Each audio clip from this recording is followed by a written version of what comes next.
तो हेडिंग क्या दिया, द्रव्यमान, ठीक ना। इंग्लिश में इसको क्या बोलते हैं, मास। तो आज हम लोग यहाँ क्या समझने वाले हैं, द्रव्यमान समझने वाले हैं, मास समझने वाले, ठीक ना। तो किसी भी वस्तु का जितना परिमाण होता है वही उस वस्तु का द्रव्यमान कहलाता है। क्या कहलाता है, द्रव्यमान, ठीक ना। किसी भी वस्तु में जो परिमाण होता है वह परिमाण क्या कहलाएगा, द्रव्यमान कहलाएगा, ठीक ना। और पूछता है फिर कि क्या द्रव्यमान में दिशा होता है, नहीं, द्रव्यमान में दिशा नहीं होता है, इसमें केवल परिमाण होता है। इसमें केवल क्या होता है, परिमाण होता है, ठीक ना। इसका तो जब पिछला चैप्टर हम लोग पढ़े थे, बैक चैप्टर 2 या 3, उसमें हम बताए थे अदिश राशि और सदिश राशि पढ़े थे ना। तो अदिश राशि का फॉर्मूला बताए थे, ये डेफिनेशन बताए थे, ऐसी राशि जिसमें केवल परिमाण होता है, इसमें केवल क्या होता है, परिमाण होता है, वो क्या कहलाता है, अदिश राशि कहलाता है। सदिश का बताए थे, ऐसी राशि जिसमें परिमाण और दिशा दोनों होते हैं वो क्या कहलाता है, सदिश राशि कहलाता है, ना। तो इसका डेफिनेशन अभी क्या बताएं कि जिसमें केवल किसी भी वस्तु के परिमाण को, क्या कहते हैं, द्रव्यमान कहते हैं, यानी इसमें केवल परिमाण होता है, दिशा नहीं होता है। दिशा नहीं होता है तो ये क्या होगा, अदिश के सदिश, ये होगा अदिश राशि, ठीक ना। तो द्रव्यमान एक क्या है, द्रव्यमान एक अदिश राशि, ठीक ना। और इसमें केवल परिमाण होता है। इसका एक और खासियत क्या है कि इसका मान हर जगह समान होता है।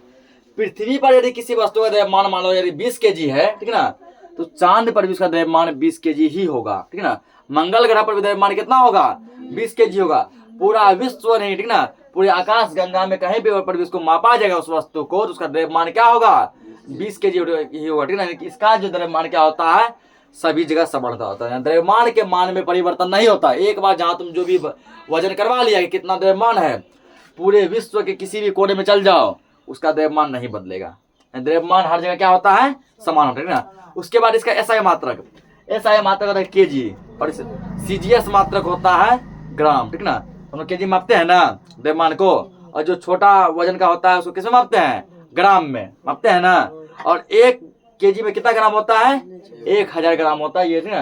केजी तो क्या हो गया, केजी हो गया एसआई मात्रक, और ग्राम हो गया सीजीएस मात्रक। इसका अब हम लोग क्या लिखेंगे, डेफिनेशन लिखेंगे। डेफिनेशन में लिखना है, तो जो समझा वही सब बात लिखाया जाएगा, ठीक ना।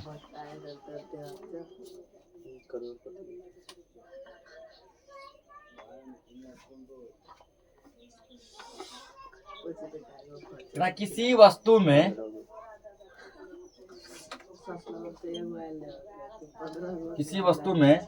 पदार्थ का जितना परिमाण,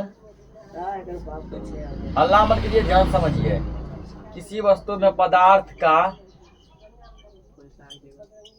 जितना परिमाण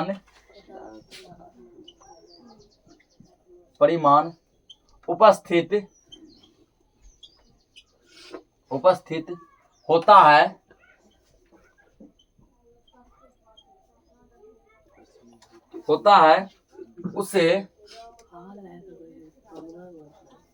उसे उस वस्तु का द्रव्यमान कहते हैं। उसे उस वस्तु का क्या कहते हैं, द्रव्यमान कहते हैं ना। और यही सब जो समझाया है ना, द्रव्यमान कहते हैं ना। किसी वस्तु में पदार्थ का जो वजन होगा वही वजन क्या कहलाता है, उसका द्रव्यमान कहलाता है, ठीक ना। किसी वस्तु में पदार्थ का जितना परिमाण उपस्थित होता है उसे उस वस्तु का द्रव्यमान कहते हैं। इसका क्या हो गया, इसका हो गया डेफिनेशन, ठीक ना। इसका ये क्या हो गया, डेफिनेशन हो गया। अब जो इसका कुछ ऑब्जेक्टिव पॉइंट है जो सब समझाया गया कि द्रव्यमान में क्या है, दिशा नहीं है, केवल क्या है, परिमाण है। तो हम जानते हैं जिसमें परिमाण होता है वह क्या होता है, अदिश राशि, ठीक ना। लिखेंगे कि यह एक अदिश राशि है, यह मतलब क्या, द्रव्यमान है। यह एक अदिश राशि है, अल्लाह मत कीजिए, यह एक अदिश राशि, ना। द्रव्यमान कौन सी राशि है, अदिश राशि, ना। उसके बाद जो और इसका पूछ सकता है कि क्या इसका मान सभी जगह बदलता है, नहीं, ठीक ना। इसका मान सभी जगहों पर समान होता है। इसका यानी किसका, द्रव्यमान का, इसका मान सभी जगहों पर समान होता है। कहीं पर भी यदि हम जो अगर वस्तु का माप जो कर लिए, ठीक ना, ये द्रव्यमान में मापे हैं उसको, तो हर जगह द्रव्यमान क्या होगा? समान होगा। इस ऑब्जेक्टिव के लिए अगला जैसे पॉइंट है, ठीक ना, इसका SI मात्रक, द्रव्यमान का SI मात्रक, इसका SI मात्रक किलोग्राम। SI मात्रक क्या होता है?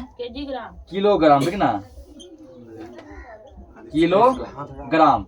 किलोग्राम को हम लोग जो ना शॉर्टकट में केजी लिखते हैं, क्या लिखते हैं? केजी, के से किलो, जी से ग्राम। इसका SI मात्रक किलोग्राम और CGS मात्रक, CGS मात्रक ग्राम। CGS मात्रक क्या होता है? ग्राम। ग्राम को जी से लिखते हैं, ग्राम होता है। CGS मात्रक का फुल फॉर्म ये होता है सेंटीमीटर ग्राम सिस्टम, यानी इसमें ग्राम आएगा, ठीक ना। और SI का होता है इंटरनेशनल सिस्टम। तो ये हो गया द्रव्यमान, इसको नोट करो। तो अगला आइटम क्या दिया है? अगला आइटम भार, ठीक ना, यानी वेट। भार को क्या कहते हैं? वेट। तो इसका डेफिनेशन होता है कि पृथ्वी जो है, ठीक ना, पृथ्वी जिस बल से, पृथ्वी, ठीक ना, जिस बल से किसी भी वस्तु को अपनी ओर आकर्षित करती है, अपनी ओर खींचती है, वह उसका भार कहलाता है। क्या कहलाता है? भार, ठीक ना। चलो, पृथ्वी जो किसी भी वस्तु को अपनी ओर जिस भी बल लगाकर, जो भी बल लगा के अपनी ओर आकर्षित करती है, खींचती है, वो क्या कहलाता है? भार कहलाता है, ठीक ना। अब पृथ्वी अपनी ओर खींचती है क्या लगाकर? गुरुत्वीय त्वरण लगाकर। क्या लगा के? गुरुत्वीय त्वरण। और हम जानते हैं, ठीक ना, कि सतह पर जो है गुरुत्वीय त्वरण का मान होता है 9.8 मीटर पर सेकेंड स्क्वायर, होता है ना। उसके बाद भार में क्या होता है? भार में दिशा होता है और परिमाण भी होता है। दिशा और परिमाण दोनों होता है, ठीक ना। अलग अलग जगह पर जो है वस्तु का भार क्या होता है? अलग अलग। यहाँ मापेगा कुछ और निकलेगा, ठीक ना। उसके बाद जहाँ पे पृथ्वी के केंद्र पे, पृथ्वी के बीचों बीच केंद्र मापेगा, तो वहाँ भार कुछ और निकलेगा, ठीक ना। उसके बाद होता है जैसे कि, जैसे मान जो ये, ठीक ना, रेखा पे, ये रेखा भी से मापेगा तो वहाँ क्या होगा? एक्सिस पे मापेगा, अक्ष पे, ठीक ना, वहाँ कुछ और माप होगा, ठीक ना। उसके बाद इसको चांद पे मापेगा, कुछ और माप होगा। मंगल ग्रह मापेगा तो कुछ और माप होगा। अलग अलग जगह पर वस्तु का भार भी क्या होता है? अलग अलग, ना।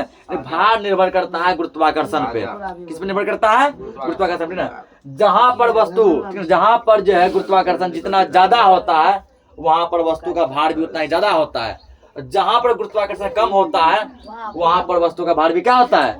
कम। जैसे बताया देखिए ना कि पृथ्वी के पोल पर, पोल या ध्रुव पर क्या होता है? गुरुत्वाकर्षण ज्यादा होता है ना।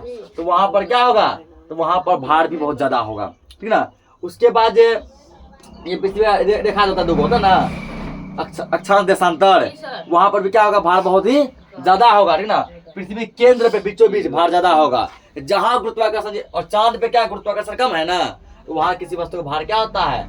कम होता है। पृथ्वी का 6वां भाग होता है, ठीक ना, होता है ना। जितना पृथ्वी पे भार है, 6 से भाग लगा तो चांद पे भार निकल जाएगा, ठीक। तो इसका लिखेंगे हम लोग। अब क्या डेफिनेशन लिखा जाएगा? देखो यहाँ पे, किसी वस्तु का भार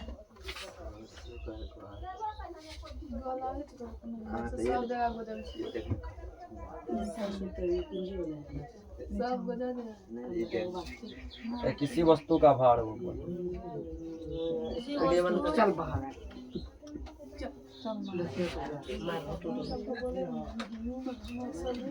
पृथ्वी जिस बल से, पृथ्वी जिस बल से किसी वस्तु को, जिस बल से किसी वस्तु को अपनी ओर, अपनी ओर आकर्षित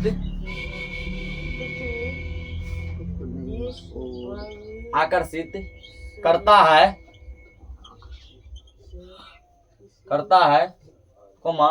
पृथ्वी जिस बल से किसी वस्तु को अपनी ओर आकर्षित करता है,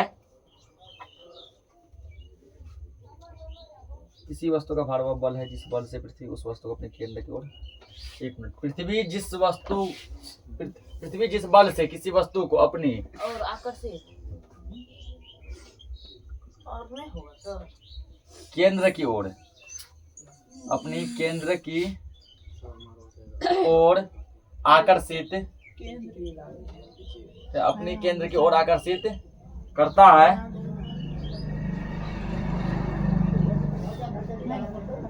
अपने केंद्र की ओर आकर्षित करता है, वह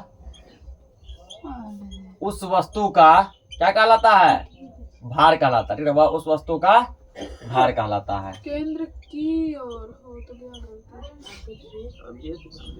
जिस बल से पृथ्वी किसी भी वस्तु को अपने केंद्र की ओर खींचती है, यानी कि आकर्षित करती है, आकर्षित तो वह क्या कहलाता है? वह उस वस्तु का भार कहलाता है।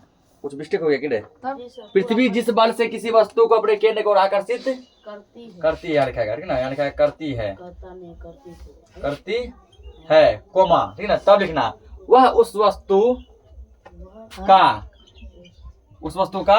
भार कहलाता है।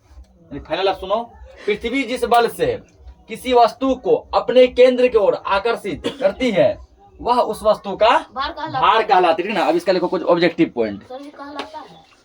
कहलाती है क्या बात है ना।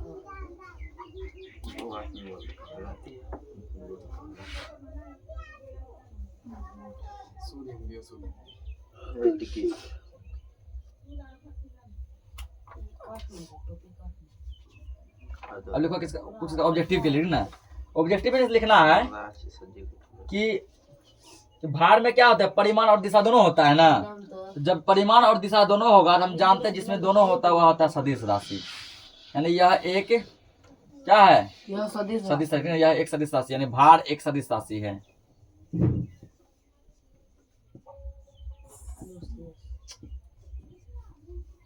भार का एक सदिश राशि है, ठीक ना। अगला ऑब्जेक्टिव क्या बताया है कि भार का मान क्या होगा? अलग अलग जगह पर अलग अलग होता है, इसका मान जो बदलता है। इसका मान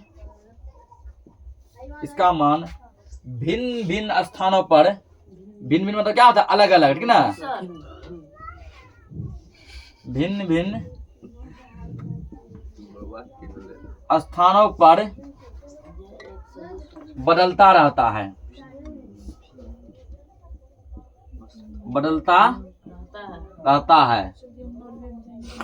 ठीक है। उसके बाद अगला है पॉइंट बन सकता है यहाँ पर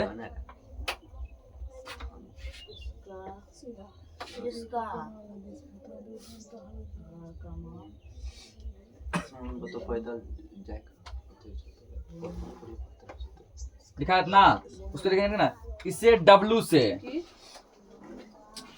इसे प्रायः W से, इसे W से सूचित किया जाता है। भार को किसे लिखेंगे? W से। इसे W से सूचित किया जाता है। और भार का सूत्र तुमको हो जाएगा, इसका फॉर्मूला भी होता है ना। भार बराबर द्रव्यमान गुना गुरुत्वीय त्वरण। इसका फॉर्मूला क्या होता है? भार बराबर द्रव्यमान गुना गुरुत्वीय त्वरण, ठीक है ना। द्रव्यमान गुना क्या होता है? गुरुत्वीय त्वरण। अब यहाँ बताओ ठीक है कि भार को हम लोग किससे लिखते हैं? तो भार को लिखते हैं हम लोग W से, ठीक है ना। भार को किससे लिखते हैं? W से। इसको हम लोग देखो, इसको हम लोग F से भी लिखते हैं, समझा। W और F दोनों, ठीक है ना। W और F दोनों। कहीं कहीं पर जो W बराबर F भी होता है, समझ गया ना। तो W से, और द्रव्यमान को लिखते हैं हम लोग किससे? द्रव्यमान को लिखते हैं M से। किसे लिखते हैं? M से। और गुरुत्वीय नंबर कीजिए, गुरुत्वीय त्वरण को लिखते हैं G से। किसे लिखते हैं? G से, ठीक ना। तो W बराबर mg, W बराबर mg। इसका क्या हो गया? फॉर्मूला हो गया, ठीक है ना। उसके बाद जो और से पॉइंट बनेगा, जब m गुना जी भी लिख सकता है, क्योंकि देखो द्रव्यमान m हुआ, बीच में गुना है और गुरुत्वीय त्वरण g, m गुना जी भी लिखेगा। और m गुना g करेंगे क्या होगा? mg होगा ना। उसके बाद इसमें और पॉइंट तुमको बनेगा, इसका SI मात्रक, भार का इसका SI मात्रक। अब देखो, तो भार जो क्या है ना, तो भार एक प्रकार का बल है। भार का एक प्रकार का बल है, स्पष्ट लिखा गया है। पृथ्वी जिस बल से किसी वस्तु को अपने केंद्र की ओर आकर्षित करती है, वह बल जो है क्या कहलाता है? उस वस्तु का भार कहलाता है। यानी इससे पता चला कि भार एक प्रकार का बल है। और हम जानते हैं कि बल का SI मात्रक न्यूटन होता है, पता है ना। तो भार भी एक बल है, इसलिए जो है ना भार का भी SI मात्रक क्या होगा, तो भार का भी SI मात्रक न्यूटन होगा, ठीक ना। इसका SI मात्रक न्यूटन, न्यूटन को N से लिखते हैं, न्यूटन होता है। भार का SI मात्रक क्या होता है, न्यूटन, ठीक ना। तो इस प्रकार यहाँ पर बनेगा 1 kg भार बराबर 1 kg भार, यानी 1 किलोग्राम, केजी लिखते हैं किलोग्राम हिंदी में, 1 किलोग्राम, हल्ला मत कीजिए,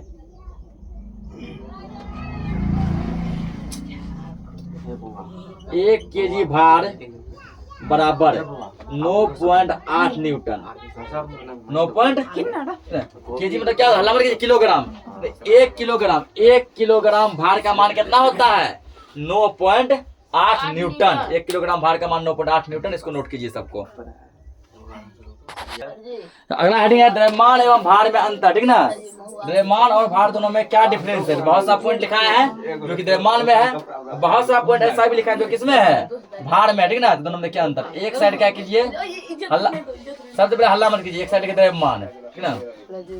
उसके बाद दूसरा साइड क्या लिखेंगे, भार लिखेंगे, ठीक ना। उसके बाद क्या करना है, बीच में लगाना वो क्या, दीवार, ताकि द्रव्यमान कहीं भाग ना पाए, भार भी कहीं भाग ना पाए, ठीक है। भार कितना भी भार लगा दे लेकिन भागने ना पाए।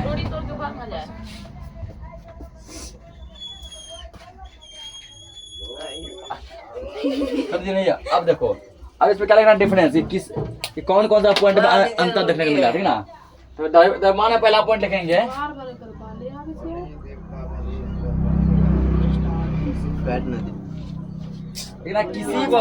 किसी वस्तु में उपस्थित पदार्थ के, पहले इसका डेफिनेशन लिख दो, हल्ला नहीं, किसी वस्तु में उपस्थित,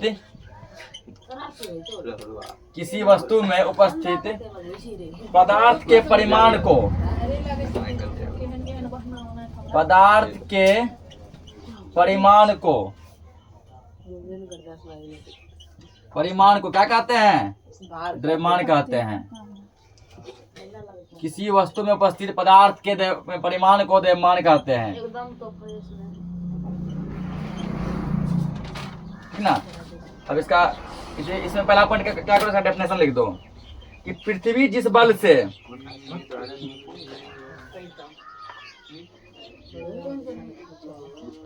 पृथ्वी जिस बल से, जिस बल से, ठीक ना, किसी वस्तु को अपने केंद्र की ओर, पृथ्वी जिस बल से किसी वस्तु को अपने केंद्र की ओर, अपने केंद्र की ओर खींचती है,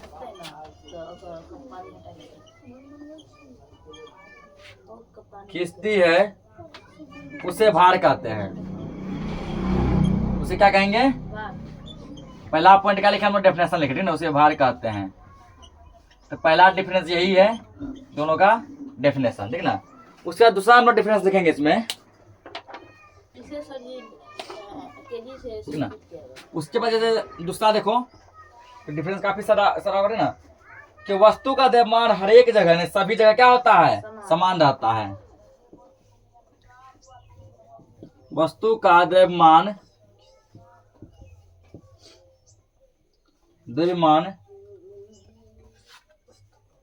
सभी जगह समान। ये तो पढ़े हम लोग, द्रव्यमान सब जगह क्या होता है, समान होता है। वस्तु का द्रव्यमान सभी जगह समान रहता है। तो क्या भार समान रहता है, ये अलग अलग जगह पर क्या होता है, अलग अलग जगह जगह पर ये बदलता रहता है, ठीक है। यहाँ लिखना है, वस्तु का भार, वस्तु का भार स्थान, वस्तु का भार स्थान के अनुसार बदलता है। स्थान बदलेगा तो भार भी क्या होता है, बदल जाता है। वस्तु का भार स्थान के अनुसार बदलता है। बदलता रहता है। स्थान बदलने से भार भी क्या होता है, बदल जाता है, कभी ज्यादा कभी कम हो जाता है। दूसरा डिफरेंस ये है। और तीसरा डिफरेंस देखने को मिलता है, तीसरा पॉइंट है ना कि भार, द्रव्यमान एक अदिश राशि है। यह क्या है, यह एक अदिश राशि है, जबकि भार क्या है, सदिश राशि है। यह एक अदिश राशि है। और इसमें क्या लिखेंगे, इसमें लिखेंगे यह एक सदिश राशि है। वस्तु का द्रव्यमान सभी जगह समान रहता है। सदिश राशि, ठीक ना। भार अदिश, द्रव्यमान अदिश और भार सदिश। चौथा डिफरेंस है, ठीक ना, कि इसका SI मात्रक क्या होता है, केजी होता है ना।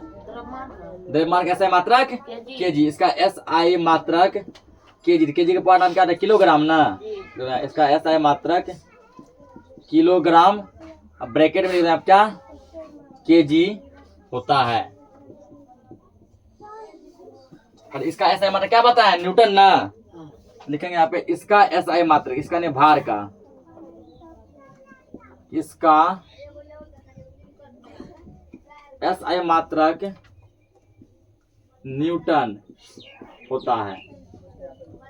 तो ऑब्जेक्टिव के लिए जो सब पॉइंट लिखा है, ठीक ना, डिफरेंस में तो वही सब पॉइंट आ रहा है, आता है ना।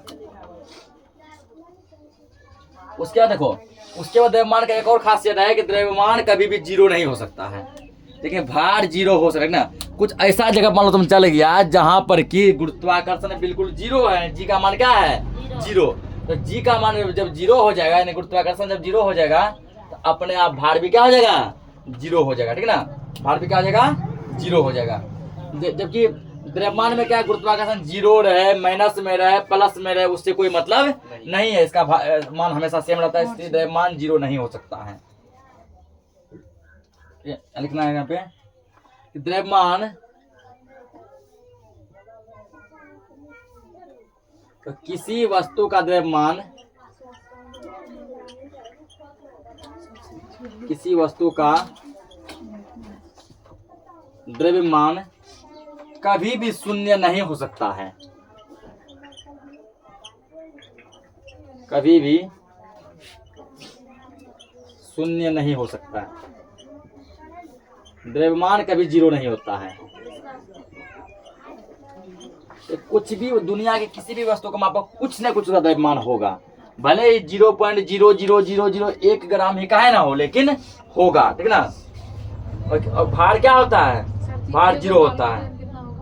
तो किसी वस्तु का भार, किसी वस्तु का भार शून्य हो सकता है, शून्य हो सकता है ना। जैसे पृथ्वी के केंद्र पर, पृथ्वी के केंद्र पर क्या होता है, किसी भी वस्तु का भार जीरो होता है, ठीक ना। पृथ्वी के केंद्र, पृथ्वी है ना, पृथ्वी के बीचों बीच केंद्र पे, बीचों बीच, वहाँ कोई भी चीज तो मापेगा ना, चाहे कितना भी ज्यादा वजन रहे, ठीक ना। बड़ा से बड़ा चट्टान का माप लो, या छोटा छोटा बैलून का नाप लो, ठीक ना, उस सब का भार क्या नहीं मिलेगा तुमको, जीरो। तो पृथ्वी के केंद्र पे किसी वस्तु का भार क्या मिलता है, जीरो मिलता है, ठीक ना। तो नोट करो इसको, बाकी टॉपिक हम लोग अगले लेक्चर में कवर करेंगे।